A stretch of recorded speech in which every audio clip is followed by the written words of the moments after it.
I don't know how you have time to do anything. I mean, since we talked last, and it's been years, but your career has just taken off even more.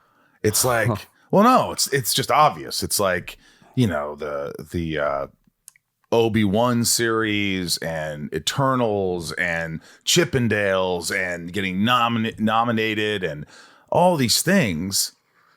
And it's weird. I look at you and you came over the house like a couple weeks ago or whatever, and you just don't feel now. I don't know if you're a bullshit artist or you're really good at playing. I'm cool. I'm fine. I'm not stressed.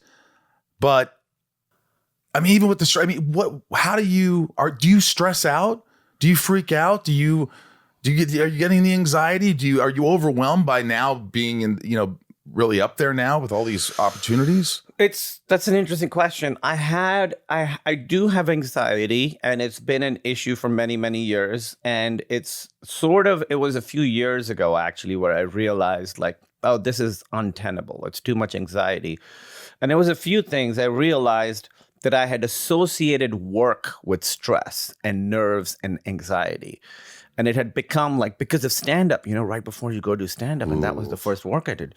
You've done stand-up. So nervous. Your heart's beating, and I used to smoke, back then I would just be like smoke 4 cigarettes and drink a Red Bull and then go on stage completely like wired and so up. And so I sort of associated that body feeling with my work. And it was really hard for Emily, and it was really hard for me. And it was really... my work suffered. And I realized it was right before Eternals, actually, where I was like, this is by far the biggest thing I've ever done, maybe the biggest thing I'll ever do. This is so important to me. But if I'm like nervous or anxious about this, I'm going to choke the fuck out of it. So I need to relax. And so I started seeing a therapist and learned the ways to like really sort of let things go. And I've realized that when I'm relaxed, I'm better at my job. I'm better at acting. And now I'm better at stand-up. I'm a better husband. All that stuff. So Wow. I meditate every day, and I still have anxiety and stuff, but I've especially those middle of the night thoughts, when you wake up and you're sort of like, what is this thing? I had one last night. Yeah, what was that? I don't remember exactly what happened, but I had one of those dreams where people that I don't like were still a big part of my life and dictating what I do. And sort of like, it was just, and I don't know what that means, but it was almost like they were telling me something. Yeah.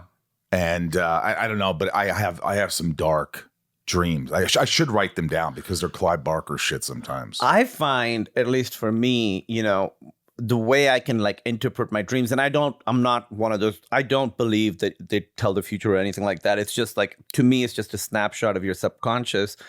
To me, whatever my biggest clue to what my brain is trying to tell me is the emotion I associate with the dream and the emotion I associate with the people that are in the dream. So for instance, for a long time, Emily and I, we've been married 16 years now. Jeez. We have a cat. She's 15, so she's been with us. How old's the cat? 15. I mean, what's the name I meant? Bagel. Bagel is your cat. Yeah. Now, what last name do you use? Nanjiani? We use Gordon. Gordon. At the vet. Bagel Yeah. Gordon. Bagel Gordon. Bagel Gordon. Bagel Gordon. Yeah. But she's been with us the whole time. And for a long time, if I had a dream about her being in distress, something happened to her, or she's missing, or me worrying about her, that was about my relationship with Emily. It was about I realized that the feelings associated with that, and it always seemed to coincide with when, Emily and I had an issue we were dealing with or something. So I realized that it was about that. Since then, more recently, she's an older cat. She's had some health problems. So now I had a dream last night that she wasn't doing well. And that really is just about her.